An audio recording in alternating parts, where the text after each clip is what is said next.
My name is Allie Singer. I'm a Senior Assistant Director in the Office of Admission at Denison University, and I would like to welcome you to our program this evening called Designing Your Future, Career Exploration, Scholarly Engagement, and Entrepreneurship. Today, joining us, we have the Liska Center for Scholarly Engagement, the Red Frame Lab, and the Austin E. Knowlton Center for Career Exploration.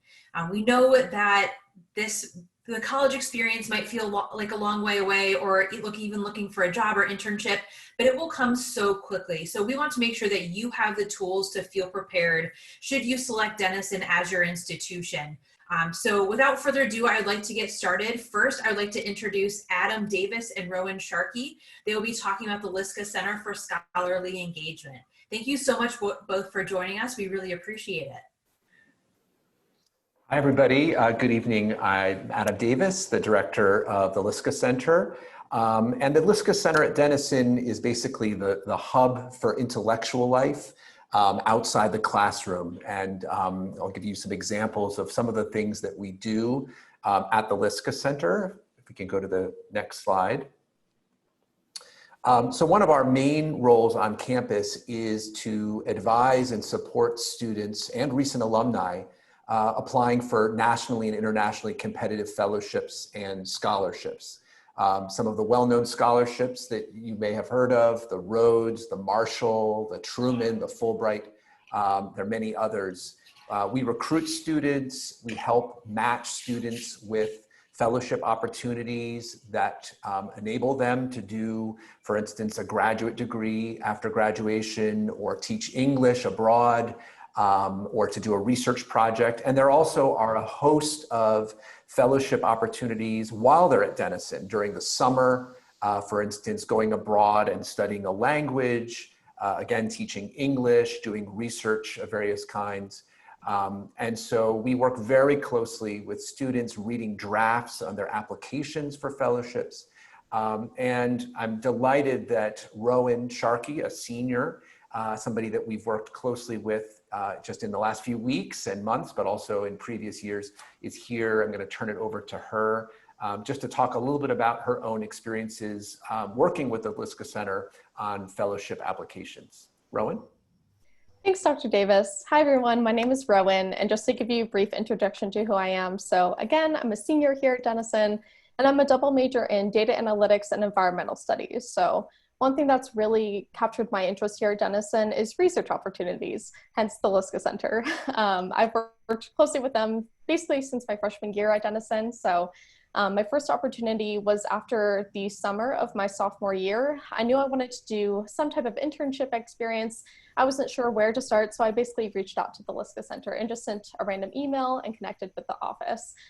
So they connected me with an opportunity called DAAD German Exchange, where essentially I went over and lived in Berlin, Germany for 3 months during the summer. And while there, I conducted research with a PhD student about urban air quality. And there are so many different kinds of research opportunities. Of course, mine is climate related because I'm most interested in climate change and climatology. So during my internship, I was working closely with a mentor, and what mine looked like, I was out biking for 4 hours a day, collecting air particle data to look at how air particles were impacted by nearby airports. So there are tons of different opportunities like that. And not only are you able to do really awesome work during these internships, but you're also able to build the connections around you and your network while you're there. So I ended up reaching out to the head of the European sector of the Nature Conservancy, which is one of the largest environmental nonprofits in the entire world, and just reached out with, they were there, their main office is in Berlin, so I figured, hey, why not? Got coffee with them, and now there's another connection that I could see myself going to after college, because I definitely want to live abroad after I graduate. And moving on to other opportunities, as Dr. Davis mentioned earlier, the Fulbright scholarship is something that a lot of students seek to do after they graduate Denison. So the typical Fulbright is to teach English abroad. However, the one that I'm applying to is to conduct research abroad. So I am currently in the application cycle to conduct research over in New Zealand the year after I graduate about how indigenous populations and farmers are impacted by climate change. So there are, again, unlimited possibilities with the Liska Center. And one thing that I really value is that sometimes at colleges, after you graduate, you're kind of shoved off the door and there's no more interaction with the school, but you're able to use the Liska Center, Knowlton Center, other opportunities for 5 years after you graduate. So there's a lot of support as you move into the professional world with all of these centers. And for example, for the Fulbright opportunity, even if I don't get it this upcoming cycle, I know I'm going to reach out back to the Liska Center after I graduate to make sure that I can apply for the next cycle as well. And just to kind of give you an intro into how to apply to these things, I know it's kind of daunting hearing these stories and thinking, well, how do I even try to approach applying to these types of opportunities? Just start early, reach out, and there will be individuals who are going to be working with you step by step. Dr. Davis here, he's been working with me on my Fulbright application since June. It's due in mid-October, so he's been with me for like 4 months now. So these people in these offices really, really care about your development while within Denison, as well as your opportunities outside and after you graduate. So just one piece of advice that I can offer: don't be scared by what seems to be a really, really big application process. Just reach out, and there are so many different people who are willing to help you. Thank you so much, Rowan. And so as Rowan says, we've been working together since June. We have 29 other Fulbright applicants this year that we've been working with for months, one-on-one. Denison has been a top producer of Fulbrights for several years straight now. We've had tremendous success, and not only with Fulbrights, but many other fellowships and scholarships. And I think one of the reasons is that we work so closely one-on-one over a long period of time, and really get to know the students and develop close relationships and help steer them and guide them through the process. So fellowships, that's one big piece of what the Liska Center does. Moving on to some of the other things that we do, we also coordinate Denison's Summer Scholars Program. This is a program for students of all years, first years, sophomores, and juniors, to spend the summer either on Denison's campus or off campus, doing independent research, usually with a Denison faculty member. It's a chance to get to know a faculty member well and have them get to know you and your work. They can thereby later on perhaps write a letter of recommendation for you, and to produce a piece of really original, exciting research in any field. Many colleges have a summer research program, but very often it's only in the sciences. One of the things that's distinctive about Denison's program is that we allow students to work in any discipline, any field, not just the sciences. It could be the arts, humanities, social sciences, and it need not be in their major. It could be in some area that they just want to explore further. The students who participate, we have usually about 130 each summer. They receive a $4,000 stipend as well as free housing. So it's a great opportunity to spend some additional time on campus, not be taking classes, and really sink your teeth into research. And we, several years ago, won a national award from the Center for Undergraduate Research for this program that we have. We have students, by the way, who do this program more than one summer even, because they find it so rewarding. And then the Liska Center also provides funding for students to be able to go to conferences, to do research during the year if they need supplies and that kind of thing. We help support faculty in their role as scholars, something that Denison very much values and cares about, having faculty that are on the cutting edge of their own fields in terms of the research they're doing. And we host all kinds of programming in terms of intellectual life. So 2 weeks ago, we had a staff writer for the New Yorker magazine talking about technology and the future of democracy, a very timely subject. We have, this past summer, we had students taking a range, over 300 students taking a range of courses, not for credit, just for fun, remotely during the pandemic. And in the last few weeks and coming up in October, we're sponsoring student roundtable discussions on issues at stake in this year's election, trying to get a diverse group of students together to engage with one another in substantive, meaningful discussion of issues, something we need more of in this country. So these are some of the roles that we play on campus in trying to enhance intellectual life outside of the classroom. And the next slide just shows who we are at the Liska Center. My colleagues, Dr. Maffei, who is our Associate Director and teaches in the English department, Dr. Suzanne Schoger, our Administrative Director, and Ashley Vogelmeyer, a Denison alum, who is our Program Assistant. And with that, I will turn it over to someone from the Red Frame. Before I welcome the people from the Red Frame Lab, I'd just like to offer, if you have questions about anything we've talked about, please put them in the question and answer box at the bottom.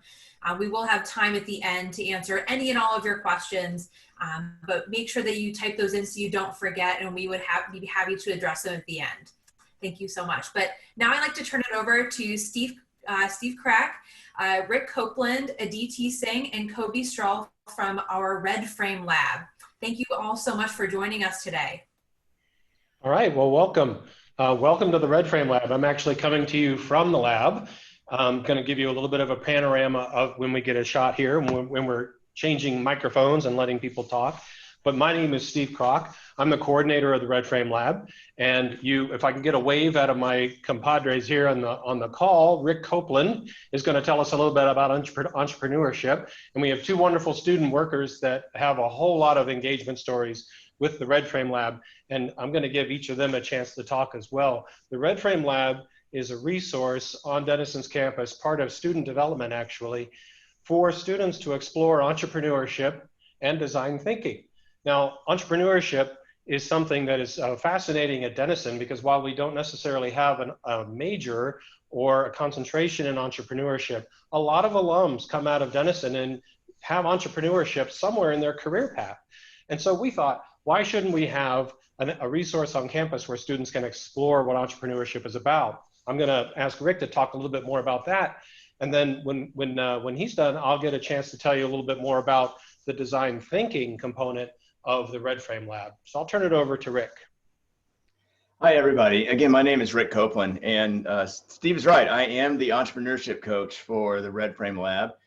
We actually have a couple of other people on our staff that are also entrepreneurship coaches and guides. So we have a lot of capability. My particular background is I most recently have been running my own business for the past 4 years, advising executives in small companies. And prior to that, I was in venture capital for 8 years and helped companies raise funds, pitch their ideas, and grow their businesses. And some of those now that I worked with very early on have become big companies in Columbus. So a couple of them have over $1 billion in valuation, which is pretty amazing.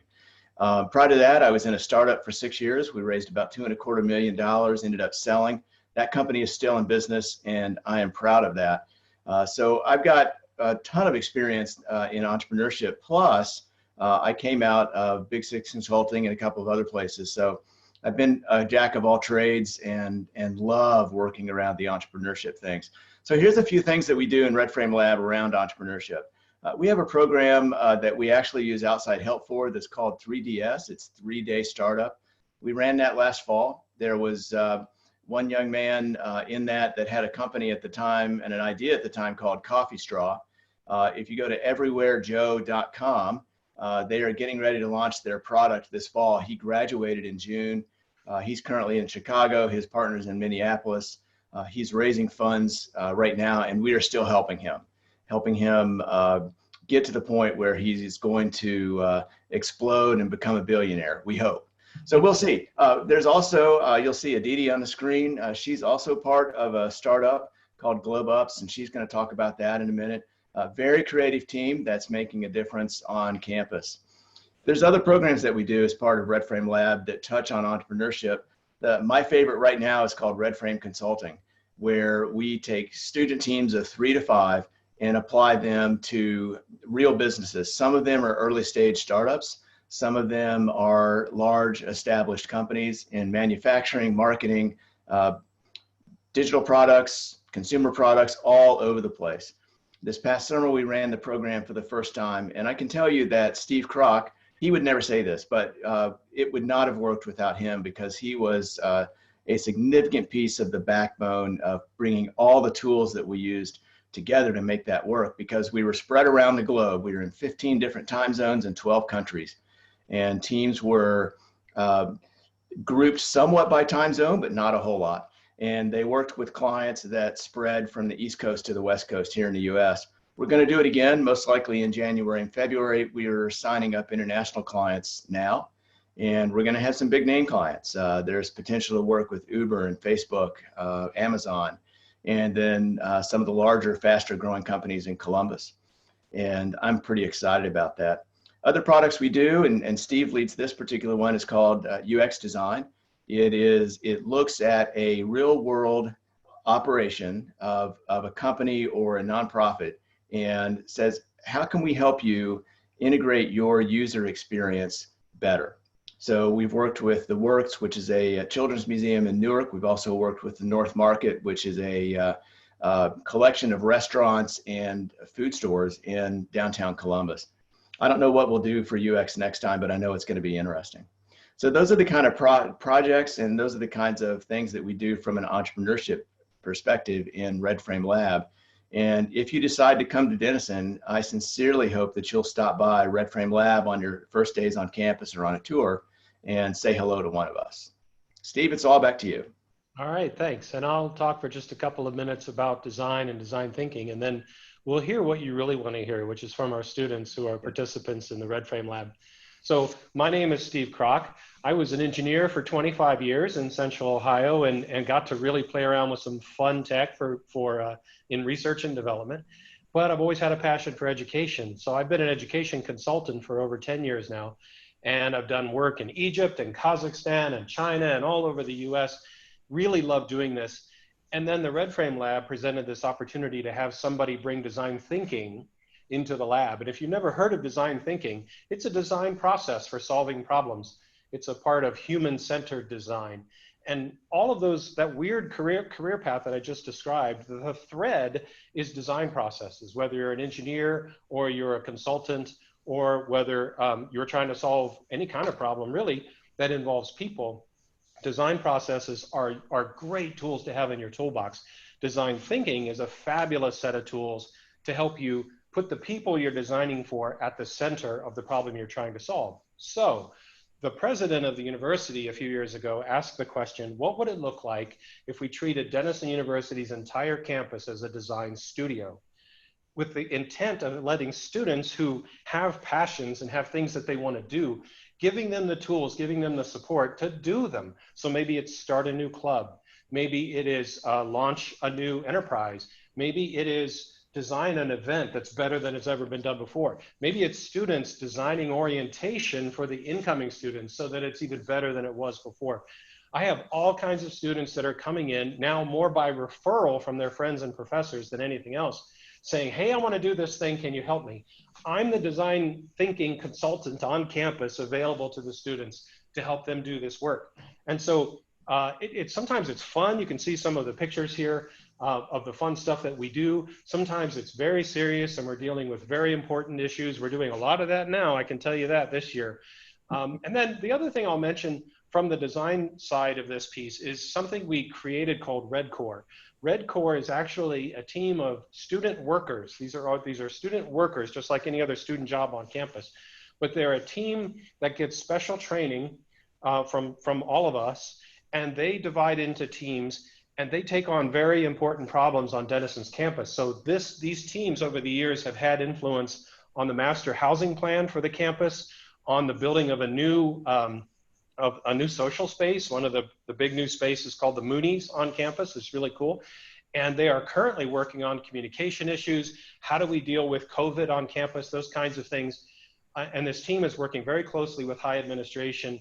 But more importantly, they're working closely with the student body. This is about finding out what the students need when it comes to all of these issues, so that we're getting student insights informing all of these important design and investment decisions on Denison's campus. I won't say anything more about it because we have 2 Red Core members on this call, and I'd like for them to share a little bit about their experiences, not just RedCore, but other things you've done and how Red Frame Lab has been meaningful to you. So I'll stop, and Kobe, I'll pass it to you. Sounds good. Why don't you tell us a little bit about your experience? Yeah, so as you can see on the screen, my name's Kobe Strell. I'm currently a senior. I'm a double major in French and PPE, which is philosophy, poli-sci, and econ.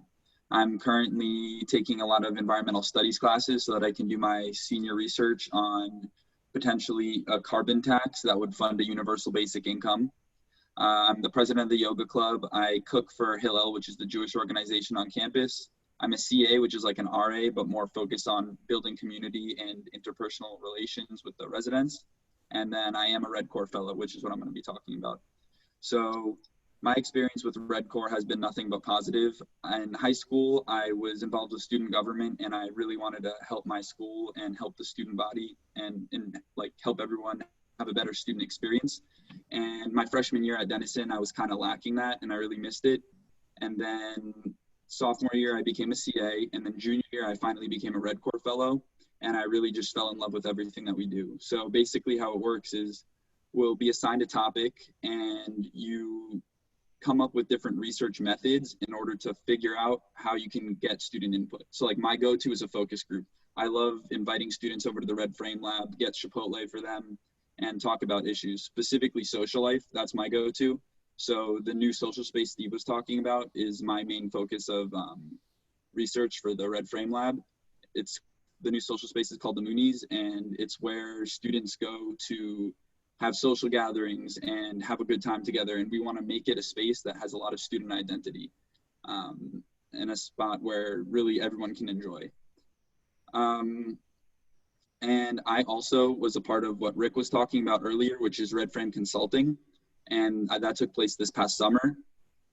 For me, that was a great experience. It gave me like real life job experience that I couldn't have gotten in any other way. I worked with a group of entrepreneurs who are starting their own consulting business almost.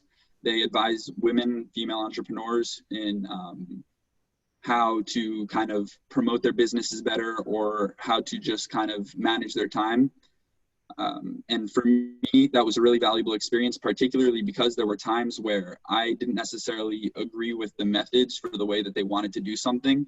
And then it fell upon me and my team to then kind of explain that we had an issue with how they were running things, and we had to figure out how to address that in a polite way, but also get our point across so that their business could succeed. And I will always find that experience as really, really valuable. So yeah, that's me in a nutshell.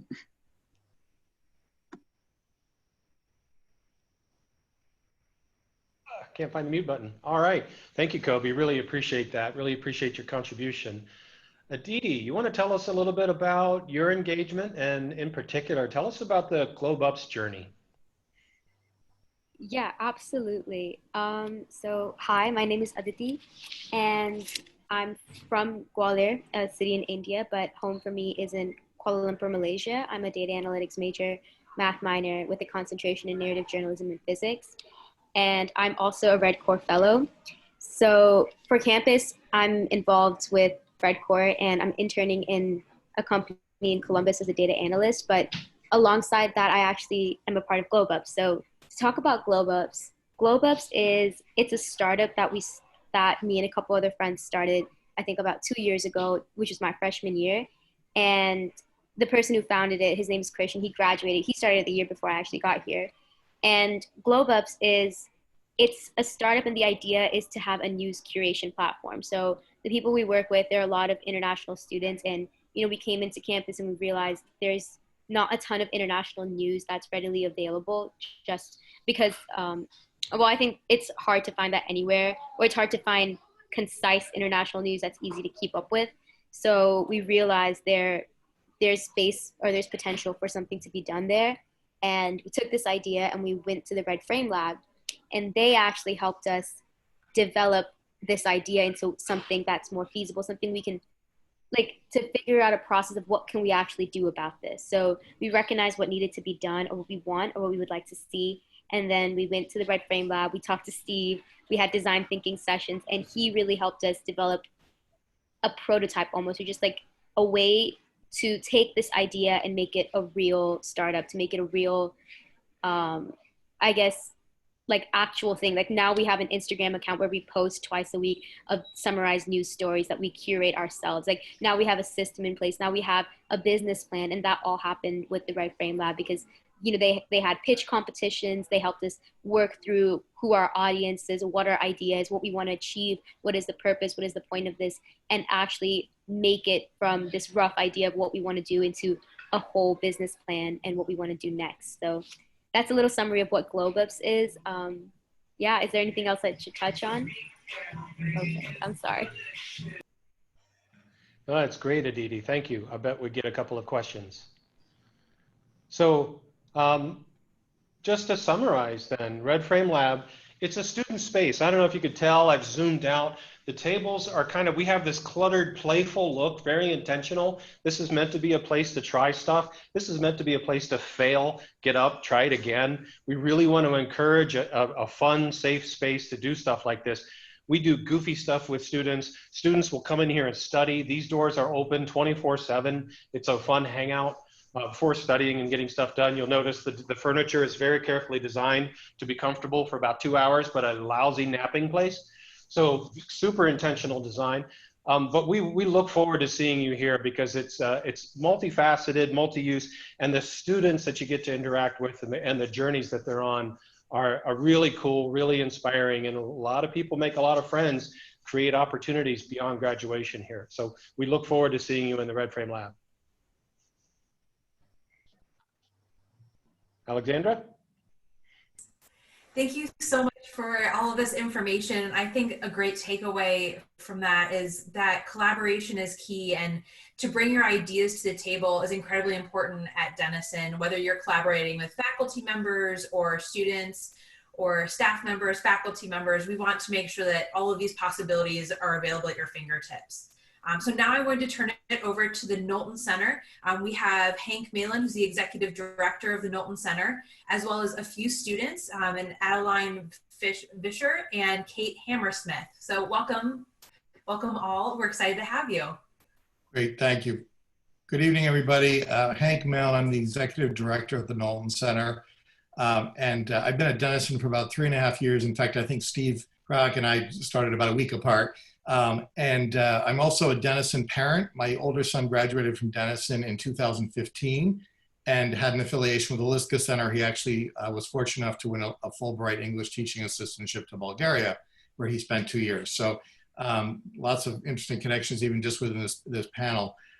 So I want to, go ahead, Ali, you can go to the next slide. So I just want to give you a quick sort of rundown of what we do. Basically every college in the country has a career center. So I'm going to try to give you a sense of what we do that may be different from some others, and also what's the same. So these images are just to give you some sense of the progression that I think students really make with us. We work very hard to get first and second years, so freshmen and sophomore, into the Knowlton Center to begin the dialogue about their future. So that upper left photo is a picture of us actually at the Involvement Fair, which most years is actually outside and has people without masks on it. This was a year ago. And then we move into the sophomore year, where we actually have a whole month devoted to sophomores, and then also have a sophomore career conference in January for them. The picture in the upper right is really an example of something called First Look, which is taking students to go see a particular organization, which we do throughout all 4 years, but particularly first and second year. And then the rest of the slides are really about sort of, I would say, senior year, with a nod in the lower left to obviously a lot of individualized attention. I'll talk more in a second about sort of our staff and who they are, but we really obviously focus on the individual. We're a college of 2,300 students. We are seeing, by the time they've graduated, effectively 90 to 92% of the seniors have spent significant time working with us over their 4 years. So something we take a lot of pride in. And as you see, we also celebrate when we get to 100 days to graduation, which of course strikes terror in the hearts of most seniors, but we just like to remind them that it's going to end eventually. So go ahead, Ali, to the next one, that'd be great. Thank you. So this is really why we're here at Denison. So we talk about we're helping students become the architects of their own lives. And we ask them 3 questions, and we don't ask them quite this way, but just so you all get a sense of what we're trying to help students figure out is, what kind of life do I want to lead? How do careers and professions fit into those lives? And how do I use my time in college to develop skills, values, habits, experiences, networks to get started? And by the way, there's some first-year students who know exactly the answer to those questions. And frankly, there are seniors who graduate who are still trying to figure it out. So we take people where they are, but try to help them sort of go through the path of what's important to you. Is geography important to you? Do you want to help others? Do you want to make a lot of money or not make a lot of money? What are sort of the things that are most important to you? What are your values, right? And how does work fit into all of that? So that's sort of how we sort of structure our work. Go ahead, Allie. And then these are all things that I think you'll hopefully find it at most schools. But we are called the Center for Career Exploration. That's very deliberate. So we are really here in a sort of classic liberal arts fashion to help students explore versus career placement or career services. So we're really trying to help students sort of figure it out. We work with students around finding internships, which typically are sophomore, junior year, or both. We have folks who work with students that are interested in law school or health professions. About 20% of our senior class each year goes on to graduate school or to law or med school. We work on professional development, so sort of skills acquisition. Sometimes that's very formal, sometimes it's informal through programs that are actually more career-based. We try to provide networking opportunities for students, so they are connecting with our alumni and Denison parents to learn more about fields, and obviously to help them hopefully land something they're excited about when they're graduating or for an internship. And obviously, for a large percentage of our students, we're very focused on helping them obtain a great job when they graduate as seniors. So that's basically what we do in a nutshell. Go ahead, Allie. So this is just, I won't go through all these numbers, but this will just give you some sense of what we do in an average year.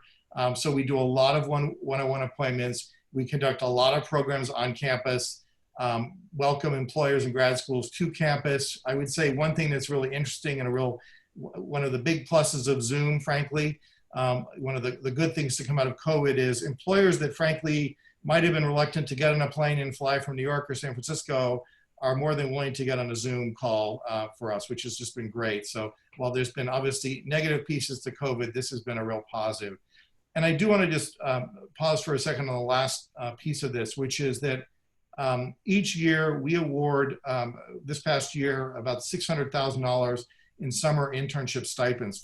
So for students who are looking to work in a low pay or a no pay situation for a summer, we actually will provide basically funds to ensure they can actually be in a safe place to live and have food. So that is something we've done for about 15 years. So in most years, we're awarding about 200 to 250 of those, somewhere around $600,000. And those are all, to be really precise here, those are funds that actually alumni and foundations have given for that purpose. So there's a lot of institutional support behind all of that.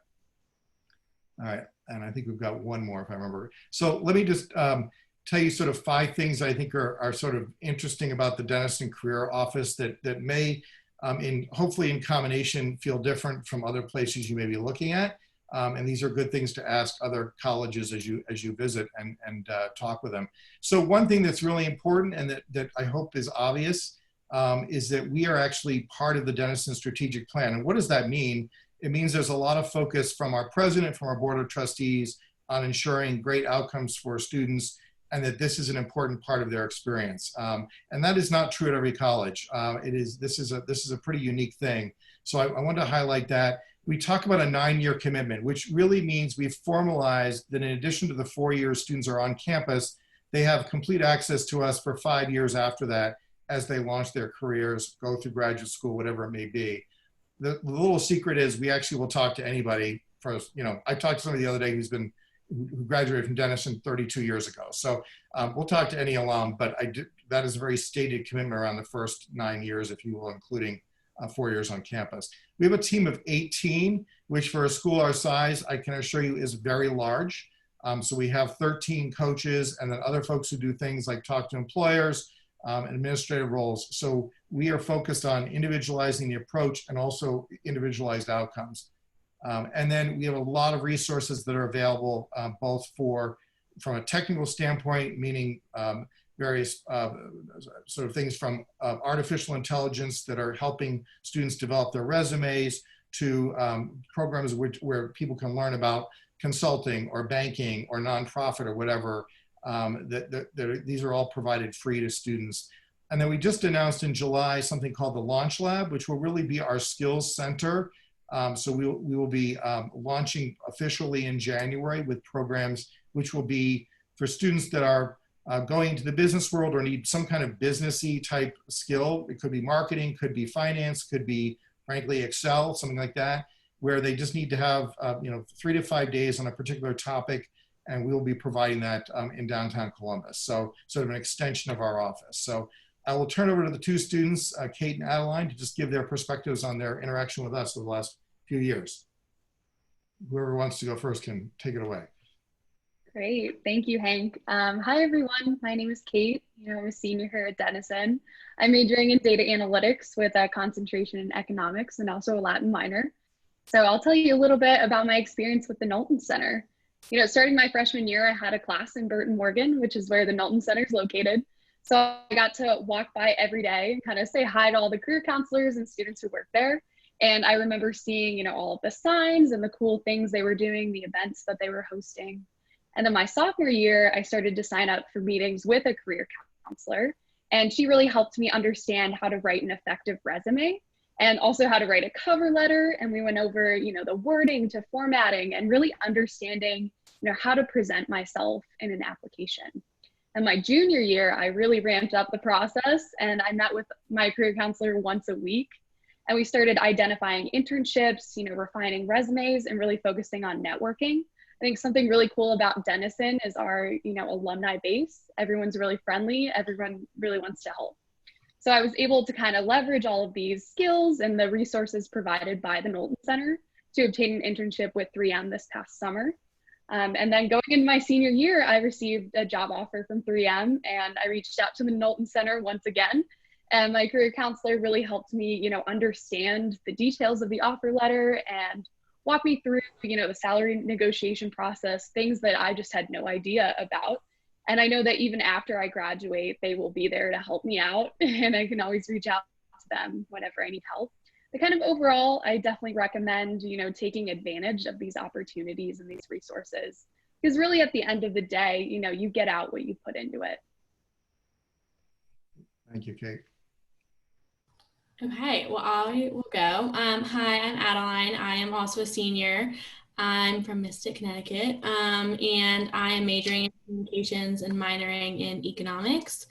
And career-wise, I've had internships all 3 summers in college. This past summer, I was very fortunate to have a virtual internship with Pfizer. And that was just an amazing experience all in all. I think the Knowlton Center has really helped me kind of maximize my network capabilities. So I got this internship, by chance by talking to the head of a department at a cocktail party over Christmas. And I got to talking with her about my past experience and, working with a career coach at the Knowlton Center has really helped me kind of learn how to kind of amp myself up a little bit when talking with prospective employers. And this year it's been really helpful as well. As a senior, just about to go through the job search, I meet with a counselor weekly, and she's helped me kind of figure out exactly what I'd like to do, what keywords I need to look for in job descriptions, how I can tailor my resume to a specific position. And she's been absolutely amazing. And I think one thing that I'd also like to quickly highlight on is Wiser, which is, I call it basically LinkedIn for Denison alumni and students and parents. And it is an amazing platform. I've used it to locate alum in geographic locations that are in the line of work I'm interested in going into. And I've sent them a quick message and I get a message back within an hour saying, oh my gosh, yes, let's talk. And when I talk to them, they're just always willing to help me. And I think, the Knowlton Center is really great at kind of facilitating these relationships. So, yeah. Great, thanks so much. So hopefully what you heard is students who've gotten involved early with the Knowlton Center, and obviously all three of these offices are places we encourage you to do that. And again, sort of the power of the personal relationship with a coach, whether it's from LISCA, Red Frame, or Knowlton Center, just having a person who's somebody you can build a relationship with over your time on campus. So I'll turn it back to you, Allie. Thank you so much, Hank and Adeline and Kate. We really appreciate your time. Now I'd like to open things up for questions. If you'd like to type your questions in the question and answer, we're more than happy to answer them. So we have 4 right now.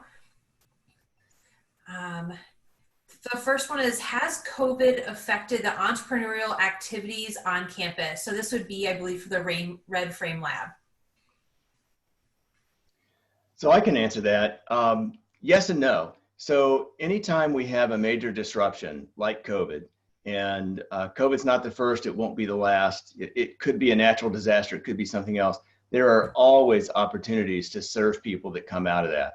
And I'll let Steve talk about what our Red Frame, or what our Red Core has done because of that. But I view it, although it's a disruption, also as a marker of opportunity. And for instance, our Everywhere Joe team, even though COVID has disrupted their timing, it has not disrupted their product launch as much as we thought it might early on. And so, yes and no. And I think as an entrepreneur, you assess the situation and you react quickly and continue to adjust at all times. And that's what I see happening among my clients and the students that we have that are entrepreneurial. So the answer is yes and no. It really depends upon the entrepreneur and the advice they get and what their opportunities are. Steve, can you talk about Red Frame, Red Core, that what they've done as a result of COVID? Well, certainly it's helped shift focus because these are some of the most important things going on. And so that team, 2 of those teams are working very specifically on COVID communications so that we have a very clear communications plan with the campus, but also operations. So how are the features that we've put into place working? And they're doing this by observation, by talking to students, many different ways. But really the jewel in this is, Rick was talking about Red Frame Consulting, which we did in the summer. 1 month before we did Red Frame Consulting, we had no idea we were going to do that. And so when we were approached with, hey, students are losing their internships, we got a problem here, what can we do? We circled up and we created Red Frame Consulting, and we thought maybe 30 students will apply for this thing.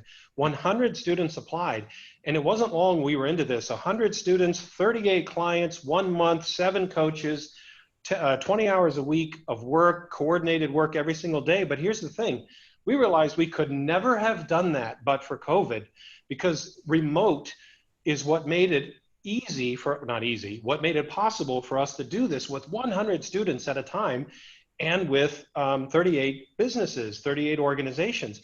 So we really do feel that if not for COVID, we never would have even tried that. So we learned something very important about how we can scale and reach corners of the globe that we didn't know we could reach, give students opportunities we didn't know we could give them when we were put in the corner and said, okay, got to figure this out inside the virtual world. So new opportunities are going to come because of this for sure.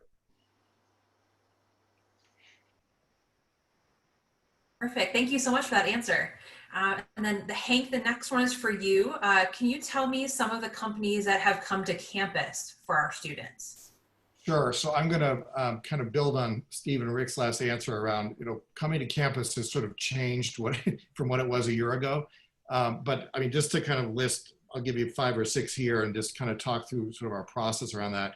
So among others, IBM, JP Morgan Chase, Nielsen Company, which is a huge consumer data analytics firm, Peace Corps, Teach for America, City Year, all programs where students go for a year or 2 and do service for either domestically or abroad. Amazon, Deloitte, a company called TransPerfect that provides translation services to businesses around the world that's growing at a very exponential rate. A couple local hometown heroes. One is Nationwide Children's Hospital, which is a top 3 children's hospital in the country. And they've hired all sorts of different, for all sorts of different functions across their network. And then a sort of an example of an interesting startup, Root Insurance, which is actually probably most people outside of Ohio may not have heard of it, but it's actually just got a $6 billion valuation by Goldman Sachs for its upcoming IPO. And I can remember when I started 3.5 years ago that they had, I think, 50 people. So they've done well. They're actually, their model is putting a device in cars to actually measure how you drive versus just looking at what your age bracket is, as most traditional insurance companies do. So those are all different types of companies. You know, some are looking for very specific majors, but most are very open to all majors. So you know, and I would say when we start a conversation with a company, they may say, oh, I'm really interested in your new data analytics major or your global commerce major or narrative journalism.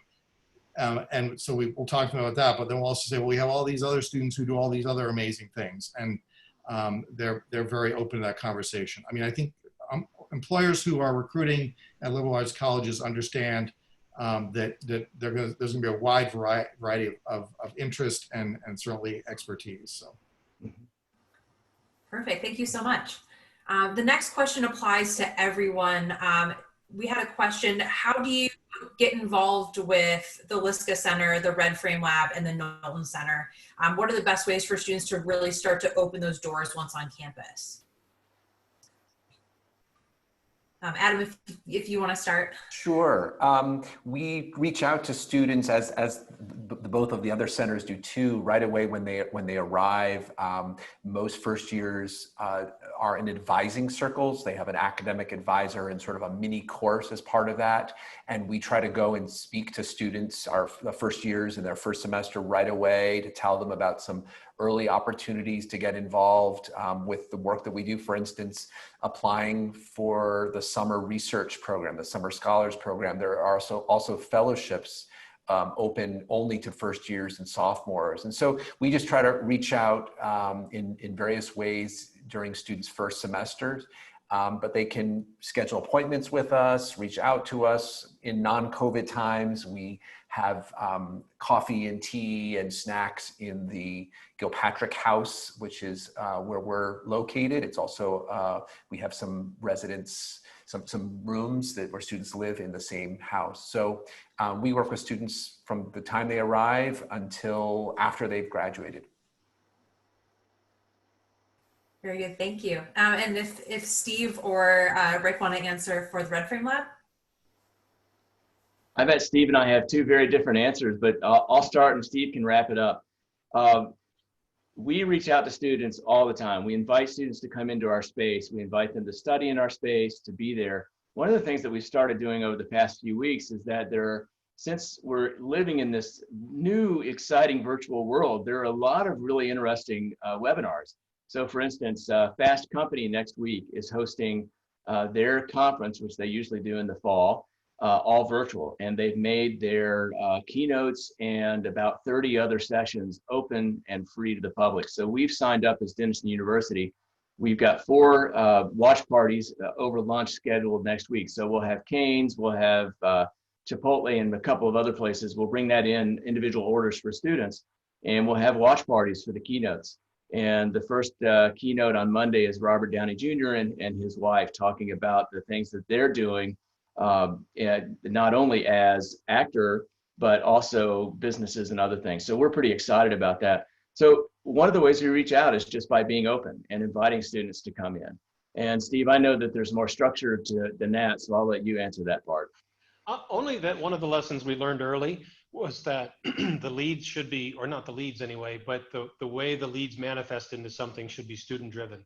Yeah. So I don't set up a whole lot of open call opportunities to do things in the Red Frame Lab. I seek out students and student organizations, ask them, what is it you're trying to do and how can we help? So, and we do the same one as much as possible on the entrepreneurship side. We bring in things, we kick it around with the students, and we find out what they'd be interested in doing. And we tend to try to help them.